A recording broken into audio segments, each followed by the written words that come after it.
Hello everyone, this is 8th class science, chapter number 3, synthetic fibers and plastic. We have already discussed about the synthetic fibers in the previous video. In this video, we are going to discuss some characteristic of synthetic fibers and then plastics. Characteristics, that means इनकी क्या क्या properties हैं, क्या क्या qualities हैं of synthetic fibre जो हम already study कर चुके हैं. मैन मेड फाइबर्स होते हैं, आप ऑलरेडी स्टडी कर चुके हैं. इनकी कैरेक्टरिस्टिक के बारे में स्टडी करेंगे. यहाँ पर फॉलोइंग एक्टिविटीज़ आपको दी हुई हैं, आप सिर्फ यहाँ पर इनका रिजल्ट नोट करना. You can take a reading of this activity too. Here are some results giving of these activities. Cotton and wool absorb water more easily. जो कॉटन एंड वूल वाटर को एब्जॉर्ब करने की capacity इनकी काफ़ी अच्छी होती है, ये ईज़िली वाटर को सोख लेती है अपने अंदर. जबकि पॉलीएस्टर एंड नायलॉन जो है एब्जॉर्ब वेरी लिटल वाटर, ये बहुत कम पानी को अपने अंदर एब्जॉर्ब कर सकते हैं. सो ये वाटर एब्जॉर्प्शन की प्रॉपर्टी है जो फर्स्ट एक्टिविटी से पता चलता है. नेक्स्ट एक्टिविटी से आपको रिजल्ट मिलेगा कि किसको जलाने पर, कौन से सिंथेटिक फाइबर को जलाने पर क्या चीज़ प्रोड्यूस होती है. सो कॉटन फाइबर अगर आप बर्न करते हैं तो बर्निंग करेक्टरिस्टिक इसकी आएगी, ये बर्न करेगा काफ़ी वाइग्रसली. लिव लिटल एशेज, राख बिल्कुल थोड़ी सी छोड़ेगा. With the smell of burning paper, जैसे एक पेपर जलने पर स्मेल आती है बिल्कुल वैसे ही स्मेल आएगी. रेयन का अगर करेंगे तो ये रेडिली बर्न कर जाएगा. Leaves soft grey ashes, soft grey colour के राख छोड़ेगा with the smell of burning paper. Next silk and wool, दोनों सेम टाइप की ही करते हैं. Burn slowly with the smell of burned hair, ये दोनों धीरे से बर्नड हेयर, जैसे आप किसी हेयर को जलाते हैं तो जैसे स्मेल आती है बिल्कुल वैसे ही बर्न करेगा, काफ़ी स्लोली करेगा. Leaves dark bead which can be crushed easily, dark colour की मतलब बीड छोड़ेगा. एक डार्क कलर का मटेरियल एक मतलब पाउडर सा छोड़ देगा जिसे आप इजीली क्रश करके बिल्कुल पाउडर फॉर्म में बना सकते हैं. ये स्लोली करता है, जबकि रेयन काफ़ी जल्दी कर देता है, वो स्पीड में करता है. नायलॉन जो फाइबर है ये श्रिंक कर जाता है. On burning formed hard uncrushable beads, ये बर्न करने पर हार्ड चीज़ बना देता है जिसे आप क्रश करके पाउडर भी नहीं बना सकते. स्मेल ऑफ सिलेरी और लिव्स नो एशेज, ना तो ये कोई ऐश छोड़ता है और सिलेरी की स्मेल की जैसे ही इसकी स्मेल आती है. नेक्स्ट है पॉलीएस्टर फाइबर श्रिंक कर जाता है अगर आप इसे बर्न करते हैं. ब्लैक कलर का स्मोक प्रोड्यूस होता है, धुआं निकलता है. अस्ट्राइलिक फाइबर को बर्न करने पर श्रिंक कर जाता है, जो कि हार्ड डार्क और इरेगुलर बीड्स करता है. पर्टिकुलर शेप भी नहीं आती उनकी, सूटी सी फ्लेम मिलती है. विद स्ट्रॉन्ग अस्ट्रिड फिशी स्मेल, काफ़ी गंदी स्मेल आती है.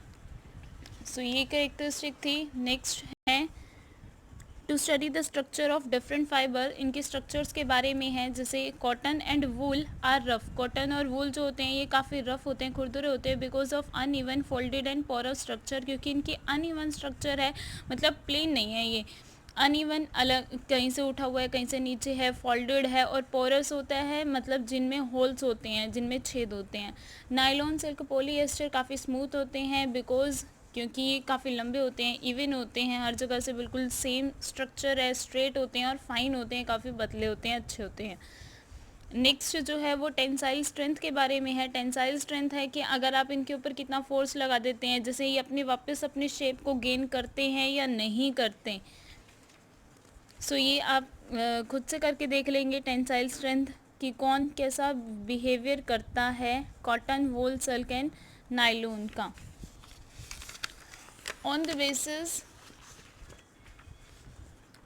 of these activities, in activities के बेसिस पे and the characteristic exhibited by synthetic fibres, और जो करेक्टरिस्टिक सिंथेटिक फाइबर्स की हैं, वी कैन कंक्लूड, हम अपना कंक्लूजन निकाल सकते हैं दैट कि synthetic fibres are cheaper than natural fibre. Synthetic fibre काफ़ी सस्ते होते हैं नेचुरल फाइबर के कंपैरिजन में। सिंथेटिक फाइबर स्ट्रॉन्गर होते हैं नेचुरल फाइबर के कंपैरिजन में। सिंथेटिक फाइबर ज़्यादा ड्यूरेबल होते हैं, ज़्यादा टाइम तक चलते हैं, आप बहुत बार इनका यूज़ कर सकते हैं, तब भी अपनी प्रॉपर्टी लॉस नहीं करते। इनको मेंटेन रखना ईजी है, इनको वॉश करना ईजी है सिंथेटिक फाइबर्स को। सिंथेटिक फाइबर्स काफ़ी ईजिली सूख जाते हैं कम टाइम में। सिंथेटिक फाइबर्स जल्दी से अवेलेबल भी हो जाते हैं, ऑलमोस्ट हर जगह पर मिल जाते हैं। But synthetic fibres have some disadvantages too, लेकिन इनकी कुछ डिसएडवांटेजेस भी हैं, जैसे they do not wet easily, ये काफ़ी जल्दी सूखते नहीं हैं।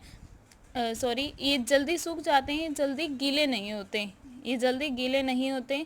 दे do not absorb sweat from skin, because ये गीले नहीं होते इसलिए हमारे स्किन से पसीना भी नहीं सोखते, हमारा पसीना हमारी बॉडी के अंदर ही रह जाता है और स्मेल आती है जिसकी वजह से ज़्यादा। Clothes made from synthetic fibre are uncomfortable to where.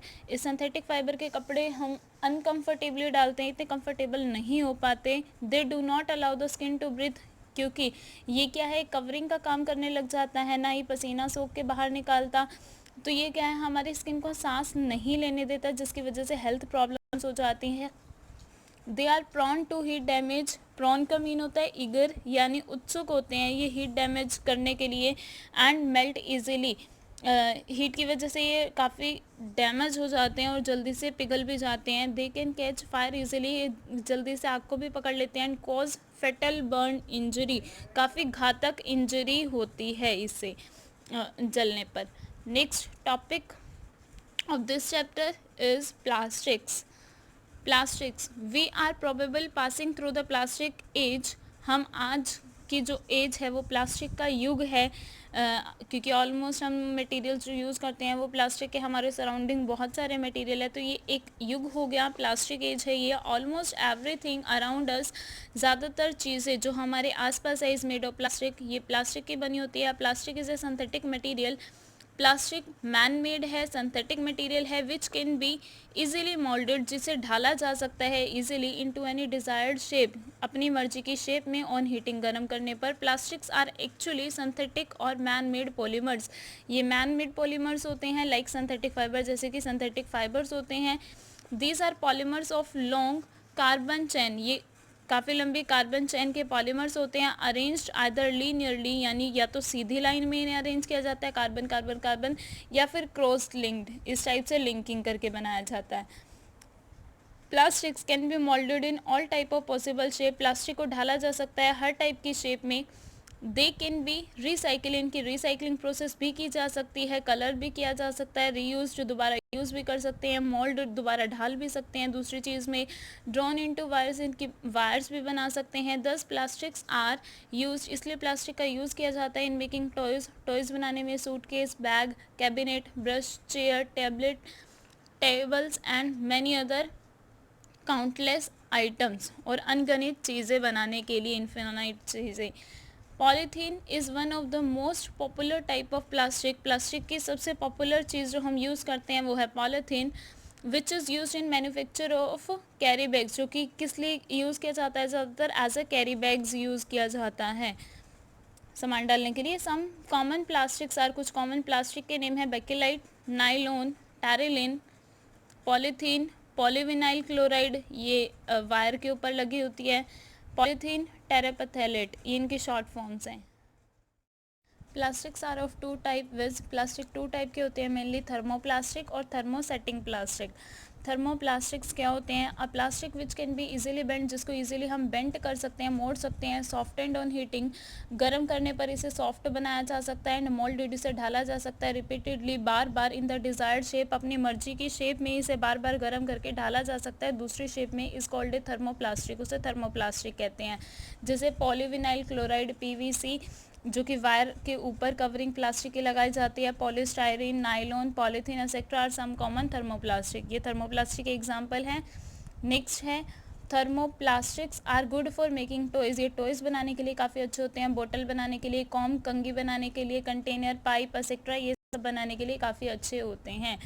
Next जो टाइप है प्लास्टिक की, that is thermosetting plastic. Thermosetting plastic, a plastic substance, एक प्लास्टिक की चीज़ विच वंस मोल्डेड, जिसे अगर एक बार ढाल दिया गया है इनटू ए शेप, किसी एक शेप में, कांट बी सॉफ्टेंड, इसे दोबारा से हम सॉफ्ट नहीं बना सकते, या फिर और मेल्टेड, ना ही मेल्ट कर सकते, ऑन रीहीटिंग, दोबारा गर्म करने पर आप इसे ना तो दूसरी शेप में ढाल सकते हैं, ना ही ये पिघलेगा। इस कॉल्ड थर्मोसेटिंग प्लास्टिक, इसी को थर्मोसेटिंग प्लास्टिक कहते हैं। यानी एक बारी थर्मो वर्ड होता है हीट, यानी हीट देने पर जो एक ही बार में सेट हो गया, दोबारा दोबारा चेंज नहीं कर सकते, उसे कहेंगे थर्मोसेटिंग प्लास्टिक। और थर्मोप्लास्टिक यानी हीट देने से दोबारा दोबारा चेंज कर सकते हैं, सेट नहीं हुआ ये। Thus thermosetting plastic can be processed once, only once. इसका मतलब थर्मोसेटिंग प्लास्टिक को सिर्फ एक ही बार बनाया जा सकता है एंड कांट बी रीप्रोसेस्ड, और दोबारा नहीं। This is due to formation of cross linked, क्योंकि इनके बीच में जब इनकी स्ट्रक्चर बनती है, एक सीधे वाली थी, एक क्रॉस लिंक्ड वाली थी, तो इनमें काफ़ी सारे क्रॉस लिंक बन जाते हैं बिटवीन द एडजेसेंट पॉलीमर चैन और हीटिंग। जैसे ही आप इसे गर्म करते हो तो ये आपस में क्रॉस लिंक कर देते हैं, उलझ जाते हैं, जिसकी वजह से आप दोबारा इन्हें नहीं बना सकते।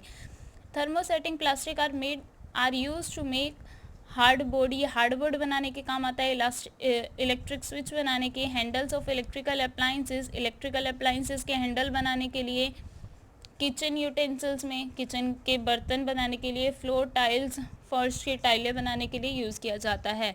Melamine and bakelite are common thermosetting plastic. Melamine और बेकेलाइट कुछ इसके एग्जाम्पल हैं।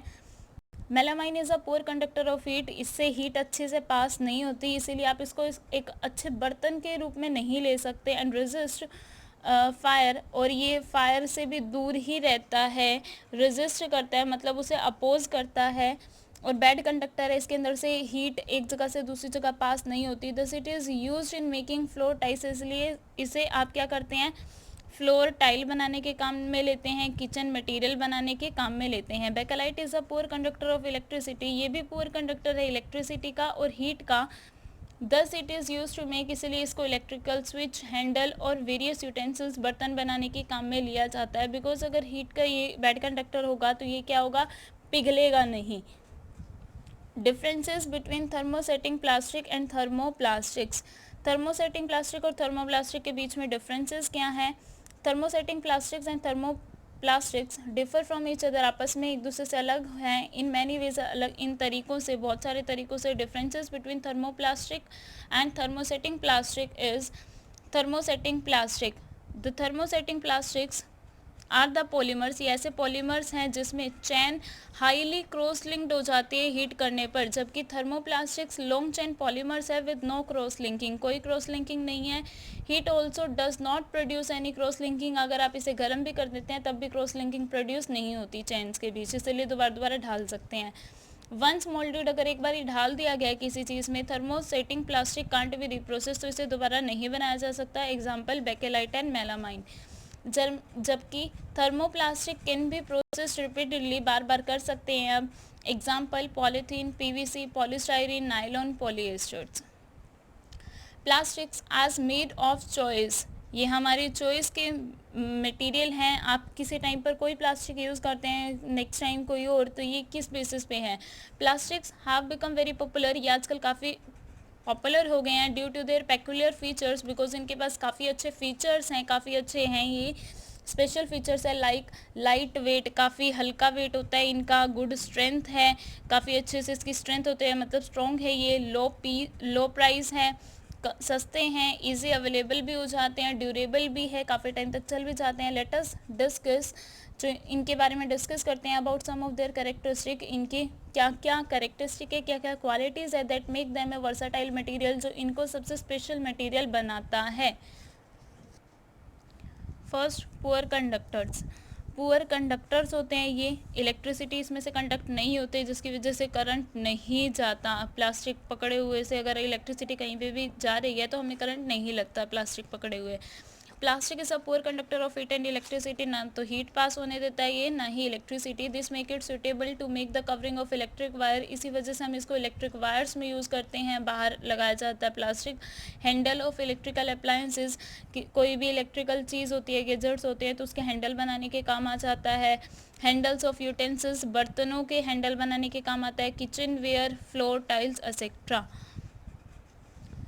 प्लास्टिक इज़ नॉन रिएक्टिव, ये रिएक्ट भी नहीं करता, यानी जल्दी से गलेगा सड़ेगा नहीं, किसी के साथ रिएक्ट ही नहीं करेगा। Plastic do not react with air, air के साथ रिएक्ट नहीं करता, वाटर के साथ रिएक्ट नहीं करता, and with many of the chemicals, और किसी केमिकल के साथ नहीं करता, और किसी के साथ रिएक्ट नहीं करेगा। It does not get rusted, तो इस पर जंग भी नहीं लगती जैसे कि आयरन पे लग जाती है लोहे पर, बिकॉज वो वाटर और एयर के साथ रिएक्ट कर जाता है।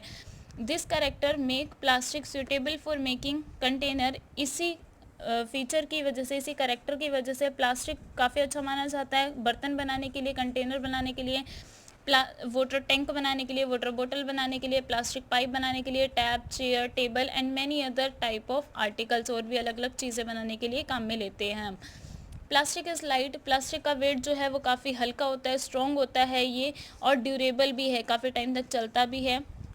प्लास्टिक्स आर लाइट वेट, काफ़ी हल्के होते हैं, ड्यूरेबल है, चीप है, और वेरी सस्ते हैं, और काफ़ी स्ट्रॉन्ग होते हैं। दीज क्वालिटीज़ ऑफ प्लास्टिक, यही प्लास्टिक की qualities make it the need of today, इसे आज की ज़रूरतमंद चीज़ बनाते हैं। Whether it is a polythene bag, या तो ये पॉलीथीन बैग है, या पेंसिल बॉक्स की बात करें, वाटर बोतल और अम्ब्रेला, फर्नीचर और aircraft, the use of plastic can be seen everywhere. आप छोटी से छोटी चीज़, बड़ी से बड़ी चीज़ भी देख पा रहे हैं कि ज़मीन वाली चीज़, आसमान वाली चीज़, तो सब कुछ ऑलमोस्ट प्लास्टिक का बना हुआ है। हम देख सकते हैं हमारे आसपास बहुत सारी चीज़ें प्लास्टिक की हैं। स्पेशल प्लास्टिक लाइक PET, जिसका नेम है polyethylene terephthalate, are used in making of cookwares, ये बर्तन बनाने के, कुकवेयर्स बनाने के, जो माइक्रोवेव ओवन में यूज़ किया जाता है, used in microwave ovens, and uniform of fireman, और फायरमैन जो यूनिफॉर्म डालते हैं वो भी इसी की बनी होती है। Teflon is a special plastic, ये भी एक प्लास्टिक के टाइप है, on which oil and water do not stick, जिस पे ऑयल और वाटर चिपकता नहीं है, and has a high melting point, और ये पिघलता भी नहीं है, hence it is used in non stick cookwares, इसीलिए हम इसके नॉन स्टिक कुकवेयर बनाते हैं, नॉन स्टिक बर्तन। It is also use for making bottom plate of electric iron, ये जो इलेक्ट्रिक आयरन हम यूज़ करते हैं घर पे, प्रेस यूज़ किया जाता है, तो इसकी बॉटम प्लेट बनाने के भी काम में लिया जाता है ये। Plastics are also use as a packing material, ये पैकिंग मटेरियल बनाने के लिए यूज़ किया जाता है, जैसे कि टैबलेट्स डाली जाती हैं तो प्लास्टिक्स के वो जो रेफर होता है वो उसी का है।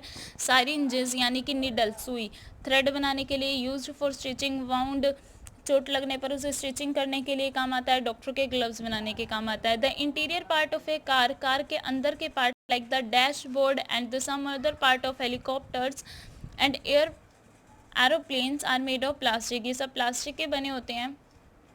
It is use in the making of computer parts, ये कंप्यूटर के पार्ट बनाने के लिए, सर्किट बोर्ड बनाने के लिए, food processor, shavers and hair dryers, ये सब बनाने के लिए काफ़ी यूज़फुल होते हैं। Next, plastics and the environment, plastic और इन्वायरमेंट में आपस में क्या रिलेशन है। We know that some substance that get decompose, हमें पता है कि कुछ चीज़ें जो सड़ जाती हैं, गल जाती हैं, डिकम्पोज हो जाती हैं थ्रू द नेचुरल प्रोसेस के ज़रिए, such as air, water and action of micro organism, air की वजह से, वाटर की वजह से, या फिर माइक्रो ऑर्गेनिज्म बैक्टीरिया वगैरह इन पे एक्शन करते हैं। Etcetera are called biodegradable substances, उनको हम कहते हैं बायोडिग्रेडेबल, बिकॉज बायो यानी लाइफ रिलेटेड चीज़ों ने, माइक्रो ऑर्गेनिज्म ने उसे डिग्रेड कर दिया। फॉर एग्जाम्पल वेजिटेबल्स पील्स, यानी वेजिटेबल के जो छिलके होते हैं, फूड स्टफ्स, खाने की जितनी भी चीज़ें हैं, फ्रूट के छिलके हैं, पेपर है, cotton clothes, wood etcetera are biodegradable substances. ये थोड़े टाइम के बाद नष्ट हो जाते हैं, इनका न्यूट्रिएंट्स कोई और ले लेता है, यूज़फुल हो जाते हैं, तो ये बायोडिग्रेडेबल है। Substances which either do not decompose, substance जो कि डिकम्पोज नहीं होते, या फिर और टेक मैनी ईयर्स, या फिर काफ़ी साल लेते हैं टू गेट डिकम्पोज होने में थ्रू द नेचुरल प्रोसेस के जरिए, are called non biodegradable substances, उन्हीं को नॉन बायोडिग्रेडेबल सब्सटेंसेस कहते हैं। एग्जाम्पल के लिए टिन, एल्यूमिनियम, प्लास्टिक्स एक्सेट्रा, ये गलते सड़ते नहीं हैं, जैसे आपने छोड़ा चाहे कितने ही सालों के बाद देखेंगे ऐसे के ऐसे रह जाएंगे। इसीलिए हम कहते हैं कि नॉन बायोडिग्रेडेबल सब्सटेंस हमें यूज़ ही नहीं करने चाहिए, क्योंकि ना तो आप इसको बार बार ढाल सकते, यूज़ ही नहीं कर पाएंगे ज़्यादा बार। ज़्यादा से ज़्यादा आपने कोई प्लास्टिक की पहले बोतल कोल्ड ड्रिंक के लिए यूज़ की, बाद में वाटर बना ली, लेकिन इसके अलावा आप बार बार यूज़ नहीं कर पाते, और ये एनवायरनमेंट में डिकम्पोज भी नहीं होती, बल्कि एनवायरनमेंट को नुकसान पहुंचाती है। Plastic is a non biodegradable substance, ये नॉन बायोडिग्रेडेबल है इफ इट इज़ लेफ्ट, अगर ये रह जाता है और थ्रोन या फिर गिरा दिया जाता है, it either take many years to get decompose, या तो ये काफ़ी साल लगा देता है डिकम्पोज होने में, और डज नॉट गेट डिकम्पोज, या फिर डिकम्पोज होता ही नहीं है। बर्निंग ऑफ प्लास्टिक, अगर आप प्लास्टिक को जलाते हैं, प्रोड्यूस मैनी टॉक्सिक फ्यूम्स, तो काफ़ी ज़्यादा जहरीली गैसेस निकलती हैं। Thus a non biodegradable nature of plastic, तो प्लास्टिक का यही non biodegradable nature has made it a major problem for the environment, इसे काफ़ी बड़ी प्रॉब्लम बना दिया है हमारे एनवायरनमेंट के लिए। Problems associated with excessive use of plastic, अगर हम काफ़ी ज़्यादा प्लास्टिक्स का यूज़ करते हैं तो इससे क्या क्या प्रॉब्लम होती हैं। Plastic has become very popular, ये आजकल काफ़ी पॉपुलर हो गया। Is being used for many purpose, काफ़ी पर्पज़ में हम यूज़ करते हैं। एज अ रिज़ल्ट, जिसके रिज़ल्ट में we are generating a large amount of plastic waste, तो हम बहुत सारा प्लास्टिक वेस्ट, जब प्लास्टिक्स को यूज़ कर रहे हैं तो उसका वेस्ट भी काफ़ी ज़्यादा जनरेट कर रहे हैं हम। Since plastic is non biodegradable, क्योंकि प्लास्टिक नॉन बायोडिग्रेडेबल सब्सटेंस है, this waste get accumulated around us, तो ये वेस्ट ख़राब भी नहीं होता, ये हमारे अराउंड में इकट्ठा होता जाता है। It undergoes a process known as photodegradation, तो ये एक प्रोसेस में चला जाता है जिसका नाम है फोटो डिग्रेडेशन। फोटो वर्ड होता है लाइट के लिए, यानी लाइट की हेल्प से जब डिग्रेडेशन होना, डिकम्पोज होना, in which it breaks down into smaller and smaller toxic particles over a long period of time। ये क्या है, लगभग 50 साल या 50 साल से भी ज़्यादा टाइम इसे लग जाएंगे टूटने में, छोटे और छोटे जहरीले पार्टिकल्स में बनने के लिए, बिकॉज ये नॉन बायोडिग्रेडेबल है, अच्छा तो है ही नहीं। These particles contaminate soil, in particles में सॉइल, ये क्या कर देते हैं, ये सॉइल को ख़राब कर देते हैं, बिकॉज ये प्लास्टिक आपने जहाँ पर भी छोड़ा है, ये काफ़ी टाइम तक, उसमें से काफ़ी टाइम के बाद वहाँ से जहरीले पार्टिकल्स निकले स्टार्ट होंगे, कण निकलेंगे। अब वो जहरीले पार्टिकल कहाँ जाएंगे, बिकॉज सॉइल या वाटर पे ही प्लास्टिक हम गिरा देते हैं, कहीं पर भी बहता हुआ चला जाता है। सो सॉइल एंड वाटर को ये ख़राब कर देते हैं, and and up entering the food chain, और ख़त्म हो जाते हैं जब ये फूड चैन के अंदर एंटर कर जाते हैं। When eaten accidentally by animals like cows, जैसे हम खाना बहुत बारी पॉलीथीन में डाल के गिरा देते हैं, तो ये काउज जो हैं या कोई और एनिमल्स है, वो एक्सीडेंटली उन्हें खा जाते हैं प्लास्टिक्स को, तो वो एक फूड चैन को भी डिस्ट्रॉय कर देते हैं, बिकॉज एनिमल्स तो काफ़ी इंपॉर्टेंट रोल प्ले करते हैं हमारी फूड चैन में। बिसाइड्स इफ़ पॉलीथीन बैग्स, इसके अलावा अगर पॉलीथीन बैग्स वेलोड निकले जाते हैं, निगल लिए जाते हैं, यानी कोई खा लेता है accidentally, they can choke cattle to death, तो उसकी वजह से क्या हो सकता है, बछड़े की मौत भी हो सकती है, बिकॉज उसका गला जो है वो चौक हो जाएगा, बीच में से उसका रास्ता रुक जाएगा, सांस नहीं लिया जाएगा।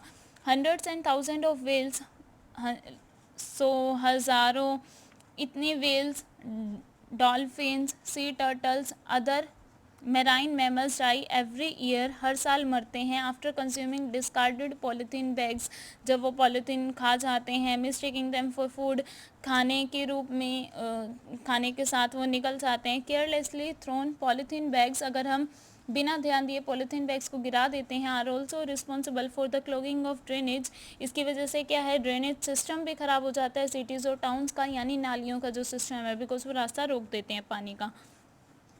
दस disposal of plastic waste is a major concern, इसीलिए प्लास्टिक वेस्ट का डिस्पोजल होना अच्छे से, as it can't be even burn, क्योंकि ये जलाया भी नहीं जा सकता, इसीलिए कम से कम इसको जहाँ गिराया जाए अच्छे तरीके से इस वेस्ट को ध्यान में रख कर डिस्पोज किया जाए। Burning the plastic can result in release of many harmful gases, अगर हम प्लास्टिक को जला देते हैं तो इसकी वजह से बहुत सारी हार्मफुल गैसेज रिलीज होती हैं इन द एटमॉस्फेयर में। This can lead to air pollution, जिसकी वजह से एयर पोल्यूशन हो जाता है। This problem can only be overcome, इस प्रॉब्लम को ख़त्म किया जा सकता है थ्रू प्रिवेंटिव मेजर्स, इन प्रिवेंटिव मेजर्स का यूज़ करके। सम प्रिवेंटिव मेजर्स, कुछ बचाव के सावधानियाँ हैं।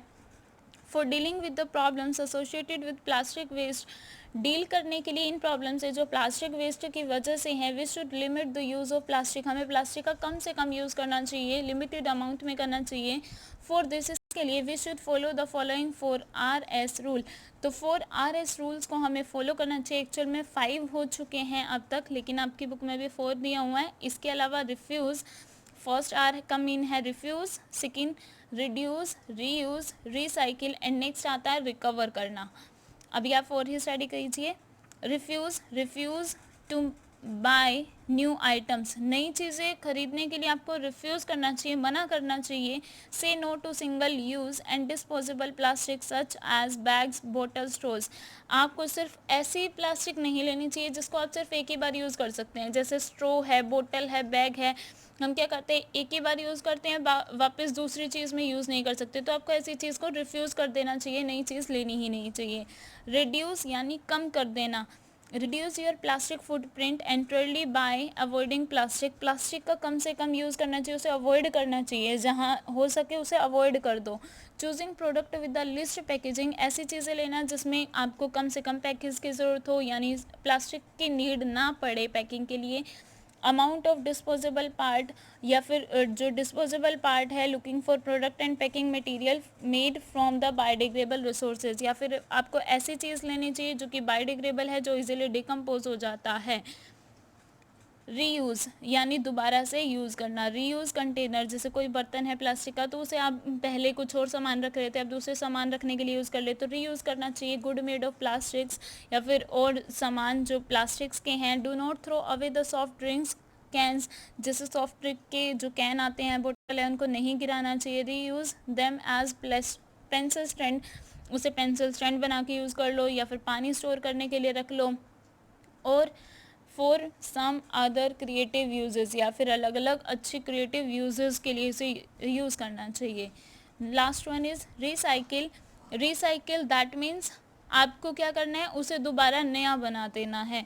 Recycle the waste that can't be refuse, जिसे आप रिफ्यूज़ नहीं कर सकते, रिड्यूस नहीं कर सकते, रीयूज़ नहीं कर सकते, तो आपको रिसाइकिल कर देना चाहिए. Recycle plastic has many benefits, इसके काफ़ी सारे बेनिफिट हो सकते हैं.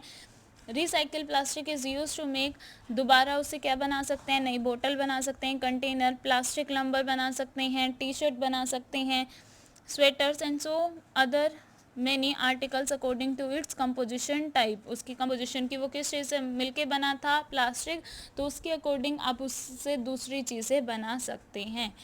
सो ये आपका चैप्टर नंबर 3 था, synthetic fibres in plastics. That is completed. Thank you very much and have a nice day.